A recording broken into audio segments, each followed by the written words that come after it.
Hi, folks. We're back. Hi, everybody. I'm Jimmy, as usual.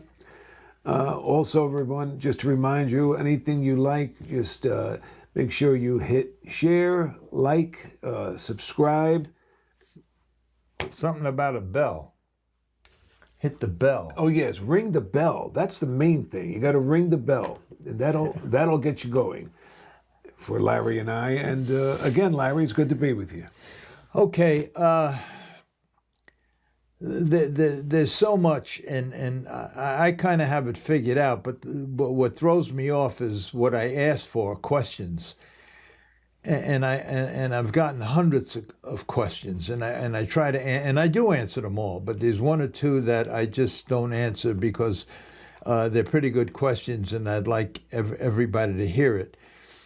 And I know that some of you like all that mob stuff, and the mob really wasn't my life. It was part of my life only because of the situation I was in and the business I was in, and I became associated with them in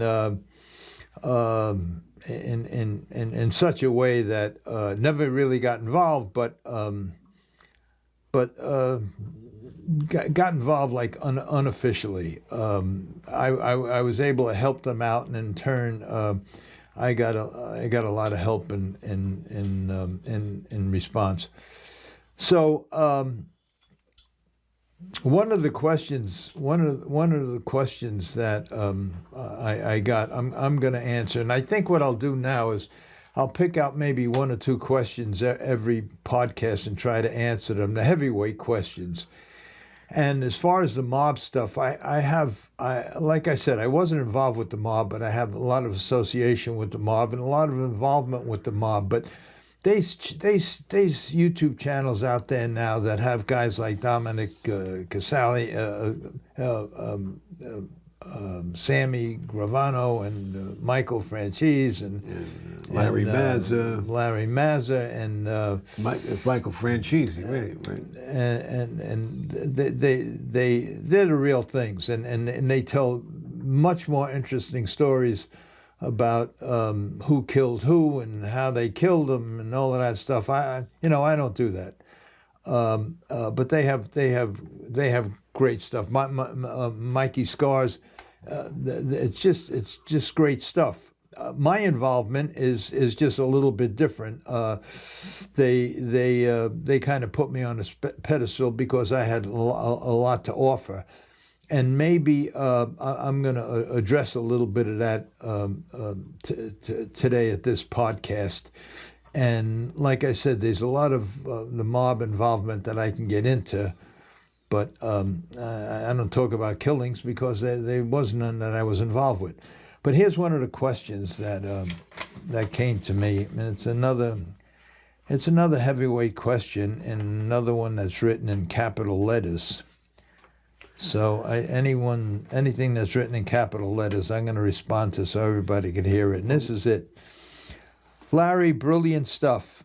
Just a personal question, and don't take it personal. and then the capitals start. Did you ever feel guilty for ripping off the public? Because that sounds like the name of the game.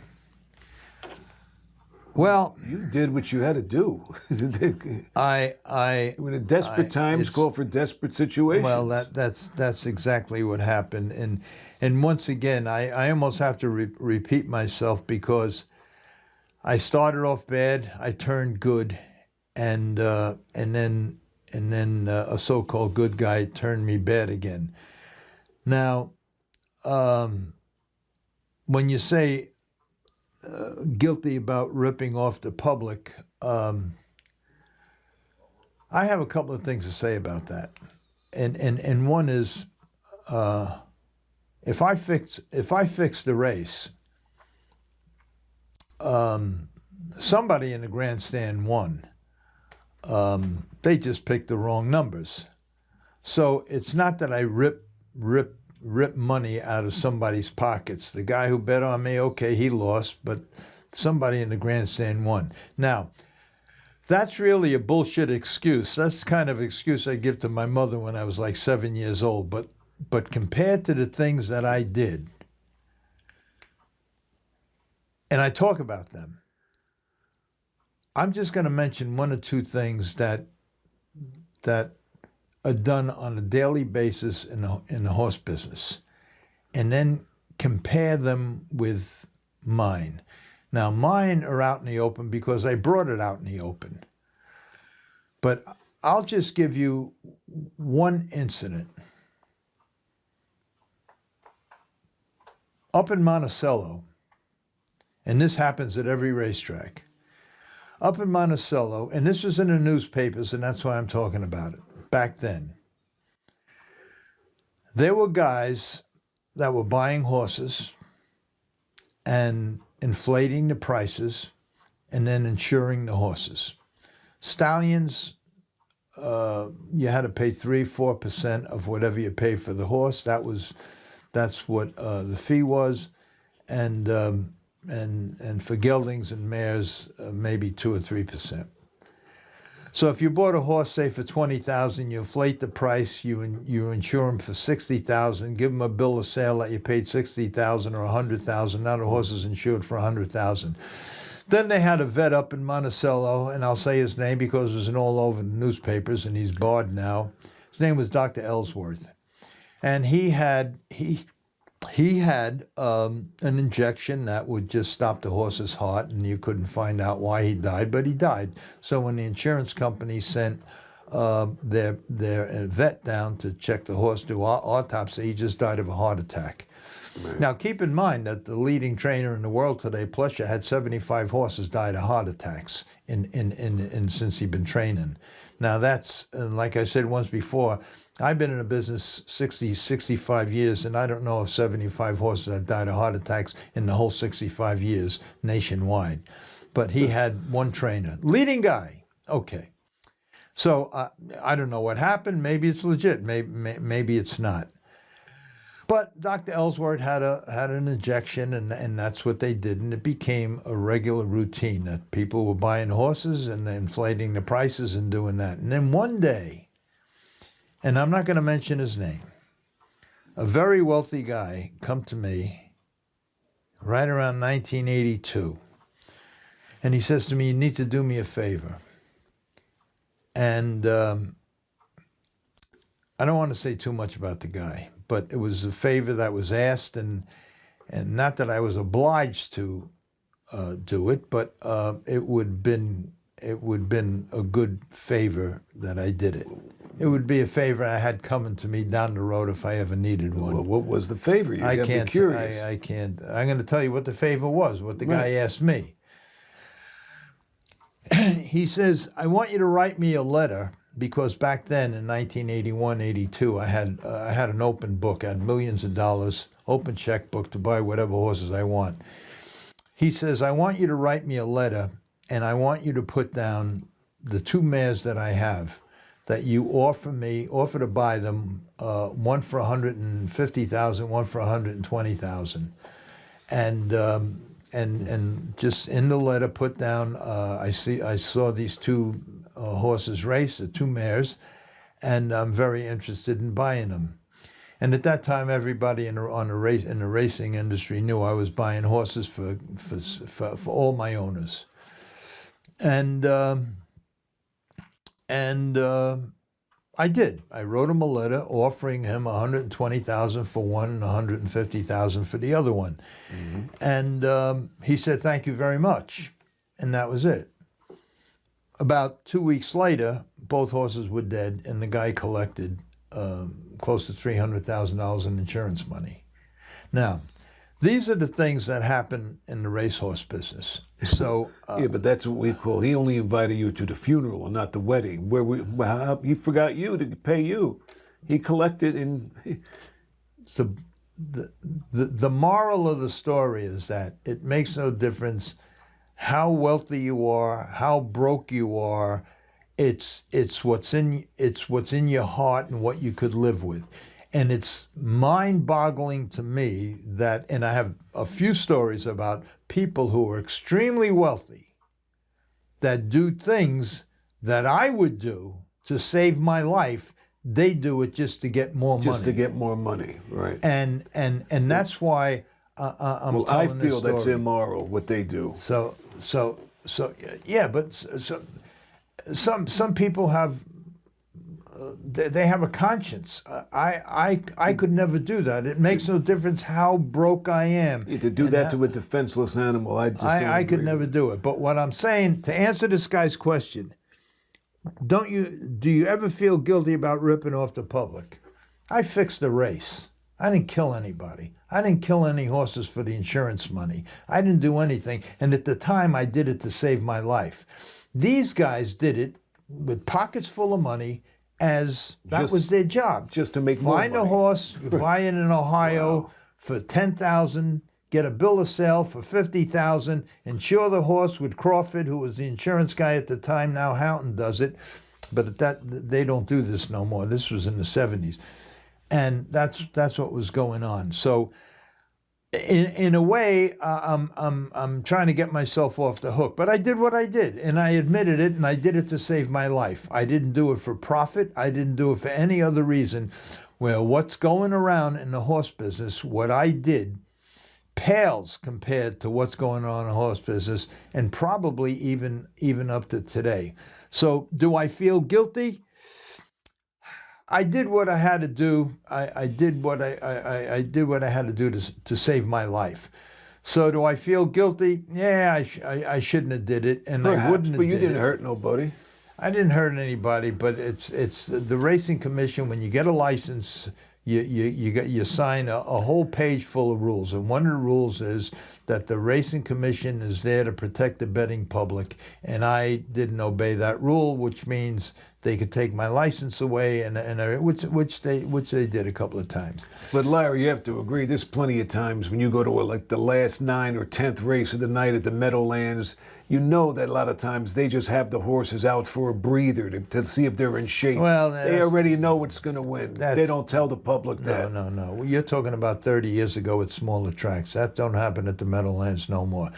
Joe DeFrank put together a colony of drivers that are top-notch, the best in the world. They have the best horses in the world, and that nonsense don't go on no more. Now, if you want to go up to Green Mountain Park or Hinsdale or one of them tracks, it's a whole different story. I stand corrected. I'm talking about, well, you're right, but not at the Meadowlands. I'm talking about, did I ever feel guilty for ripping off the public? Well, I did what I had to do, and just so you know that in the game that I was in, where I ripped off the public, there were guys doing a whole lot worse, killing harmless horses for money, for profit, and that's the only way I can answer the question. The motivation was greed. Whatever it was, I'm answering the guy's question. I ripped off the public because I fixed races, but I didn't kill nobody. I didn't kill any horses. If anything, I protected the horses. I never did nothing in my life to hurt a horse or injure a horse. I'd save them. The only thing I can't do is, there's a terrible, terrible problem now about all of these wealthy owners. And this has been going on now since racing started, that after the horse's racing career, they just kind of disown it. It's just like throwing a horse out, and they throw them in kill pens, and they ship them overseas for food, and they put them in kill pens here. Now, there's organizations around now that I support that go to the glue factory, go to these kill pens and buy horses just before they're about to get their head cut off, and bring them to farms. Now, the problem with that is it's very expensive to keep a horse. And if you have a paddock that's 2 or 3 acres and put 10 or 15 or 20 horses in there, you got a problem, because you can only put geldings with geldings. You can't put stud horses in there. So now you have to get them castrated. And it becomes a financial nightmare to keep up with this stuff. And nobody supports these people that are doing it, and it's sad. And every time I hear about it, I contribute, but I can't fix it. I can't save the world. I'm trying to save myself. But when I was able to, because of fixed races, I helped support that, and that's going on today. And if you ever went to the kill pen and you see these horses that just 2 or 3 years ago they were racing, you were betting on them, and then after, for whatever reason, they went lame or they reached an age where they couldn't perform anymore, they just sell them to the Amish. The Amish either kill them or use them, or then they sell them to the kill pen. It's sickening. That's awful. So I don't agree with if you put my crime on the list of 1 to 100, and there is 100 things that are going on, mine would be the least of all of them. So do I feel guilty? I feel guilty because I have a conscience, but I did what I had to do to save my life. Now, there's a good friend of mine, Freddie Hudson. Yeah, I wanted you to talk about Freddie. Some of you might know him, and he's the guy that right now he lives in Washington. He goes and he's trying to resurrect harness racing, and he works with the thoroughbred people too to try to get casino money and state money, everything, to keep racing alive, because the incompetent people that took charge years and years ago completely destroyed harness racing, and they're about to do it with the thoroughbreds too. But the thoroughbreds have a lot of political power, so. But anyway, just to stay on the same vein of this, Freddie, who's trying to resurrect harness racing, he's coming out with a new book, and he sent me the forward to the book. It'll be out maybe in a couple of months, and I'll have him on the show here. And just to give you an example of what I did, and when I said a couple of times I didn't invent corruption, I just took it to another level. You just harnessed it. To give you an example that it was there before, I'm going to read something that happened in 2017 at Yonkers and Roosevelt. And here it is. Here's his introduction to the book. This is Freddie Hudson and about his book. I have been contemplating the writing of this book titled The Superfecta Trial since 2017. We wrote a chapter about the Superfecta Trial in the Roosevelt Raceway Where It All Began book, but I always felt that there was much more to the story than was presented in one chapter. One of the reasons for writing this book is that before he passed away, Kenny McNutt, one of the indicted drivers, asked me to do so. The sources that have contributed to write this book include some of the people that were there as eyewitnesses, including myself, and the FBI reports, the news articles from New York Times, Newsdays, New York Post, and Daily News.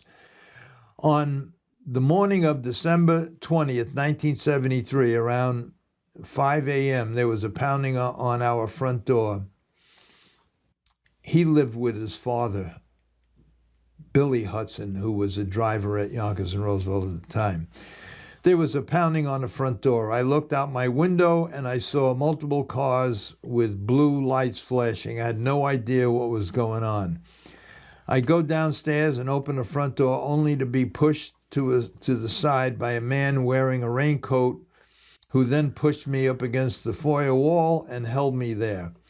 As he was doing this, several other men, all wearing raincoats and badges in their hands, start pouring into the house, yelling as they were entering, "FBI, FBI, FBI." One of them asked me where William Hudson was. That was my dad. I answered upstairs. 2 or 3 agents went upstairs. It could have been more than a couple of others went through the back door of the house and let several more agents in. My guess is that there were about 10 agents in the house and about the same number outside. Did mention that they were also had the house surrounded. About 20 minutes later, agents that went upstairs came down the stairs with my father, who had now been arrested. I must add that the fact that they let him take a shower and get dressed before they took him into custody. After the agents and my dad came down the stairs, they took my father into the den, which I couldn't see them, but I could hear. One agent said to my dad, "Tell us what you know, and we'll let you go." My dad said something to the effect of "surely" or "gladly," and then said, "What do I know?" Which my dad answered, "Nothing. Now can I go?" At the time, I was released from where the agents were holding me, and other agents escorted my dad to be arraigned at federal court in Brooklyn, New York, being charged for race fixing of superfecta races at Roosevelt and Yonkers Raceway. At the time, I was working for my dad as a second trainer at Roosevelt Raceway, and now had to go to the track. I was told, I was told by my mother not to say anything about the arrest to anyone. But when I got to the track about 7 a.m., there were many rumors being spread around the track that multiple harness drivers had been arrested that morning, and people were trying to figure out who. About 10 a.m., the guessing was over because every news channel was covering the story that the FBI that morning had arrested 28 people on superfecta race fixing charges. That included 13 drivers, my dad being one of them.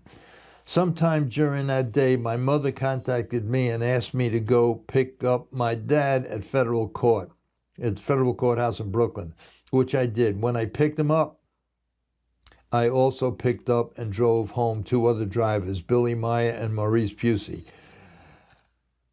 I would say that all three of them were in shock. The next morning, around 8 a.m., I had a meeting with George Morton Levy, president of Roosevelt Raceway, Harold Wheel, the attorney, and my mother. At that meeting, all my dad's horses and assets were transferred into my name, and I was now the trainer of 15 horses at the time. Around 10 o'clock, one of the owners pulled his 5 horses away, and now we're down to 10-horse stable. On December 28, 1973, I made my first start as a trainer at Roosevelt Raceway with a man named Black on with George Phelan driving. George won with her, and that was my first start as a training.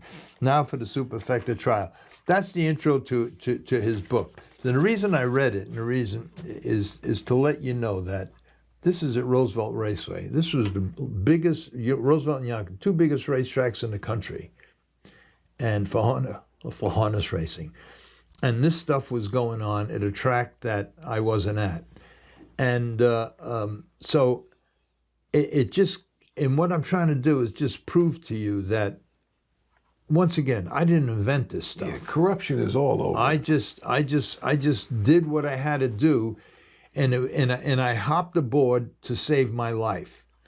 There's not one of these guys, and they're all good guys, and they're all my friends. They didn't have to do what they did, but they did it, because where there's money, there's corruption. I don't care. Larry, you were who innovative. you are. You were innovative, and you were a genius with the way you put it all together. So anybody, Yeah, right? But we're talking about just saving my life. So what I'm trying to bring across is that I'm trying to prove to anybody, because I could say I didn't invent corruption; it was there when I got there, and now I'm proving it. I'm proving it not only now, but I'm going to prove it in other stories. But it's like, again, I'm not saying it to defend myself. I did what I had to do. During the way, it became a phenomenal story what I went through, because I couldn't stop. These guys stopped. They beat the trial and they stopped. I could never stop because I'd be killed. So I had to go on. And through the years, I went on, and my life story became interesting enough for major studios to sign me up, which they did. They bought the rights to my life story for a lot of money. And the only reason it wasn't made was because this is all the red tape with these strikes and all that stuff. No. This was in 2019. Oh, the COVID stopped That's everything for 2.5 years. When they asked me to resign because their option on my life story was over, I refused to resign. I had another offer from Nick and Frank Valallonga, who wrote the movie Green Book, and they agreed to do my movie. While looking for locations and actors and everything else, one of the brothers died of a cocaine overdose that was laced with fentanyl. That ended that whole thing because the brother went back to California. That got put on hold. Wow. A week later, I was notified by Barry O'Brien, who writes for Law and Order. He said he read my book, he heard about my story, and he wanted to do a TV series. We were scheduled to fly May 2nd to California to start this whole procedure about a TV series, and the writer's strike came, which is right now. Right. So the reason I said all of this is to let you know that my life, doing what I did, was very exciting. It took me into situations where most would not survive, and it was interesting enough for major studios to want to do my story. So I'm trying to in one way I'm trying to get to heaven by explaining and trying to In a way, you're making amends by doing. I'm trying to make confessions to the public that I ripped off, and that's it. And if the TV series happens, you'll see a whole lot more than what I'm talking about. It's a whole lot more interesting than what I'm talking about. And I can't say that during this process there were nobody killed, because there were 2 people that were killed. Had nothing to do with me. I didn't do it. But it was suspected that the people I was dealing with might have had something to do with it, because certain jockeys refused to take bribes. And this, once again, it was in all the newspapers and everything else. And the crimes still go unsolved today. But all the other people are not around anymore. So anyway, that's it. I'm trying to prove that that corruption is there, has been there, and will always exist. It will always exist. So that's as much as I'm going to say about that. I can't keep repeating the same thing. So starting next week, maybe I'll have some of that mob stuff for you. There's so much of it that I don't even know where to start.